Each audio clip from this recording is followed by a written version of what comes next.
I am the Tofu Golem. Please enjoy the video.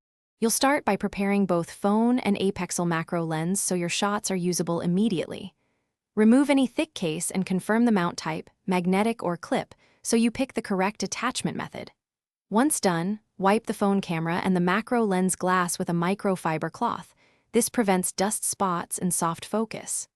Next, position the lens exactly over the camera opening, center it, and attach gently. Make sure the mount sits flush to avoid vignetting or tilt during close focus work. Now you'll control focus and light, which is where macro succeeds or fails. First, switch to manual or tap to focus. Remember you get tiny depth of field, so move the phone forward or back in small increments rather than forcing the lens. Once done, add soft, diffuse lighting. An LED ring or a white card as a reflector works well to reveal surface texture without harsh shadows. Also make sure to lower exposure slightly. That preserves highlight detail and increases perceived sharpness in close-up shots. Finish by stabilizing, capturing, and verifying your images to ensure sharp macro results. Mount the phone on a small tripod or steady surface, then use a 2-second timer or remote shutter to eliminate camera shake.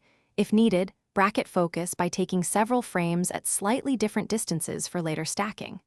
Once done, review at 100% on screen to check sharpness. If images are soft, recheck alignment, clean the glass, and boost lighting. Those 3 fixes resolve most macro problems quickly.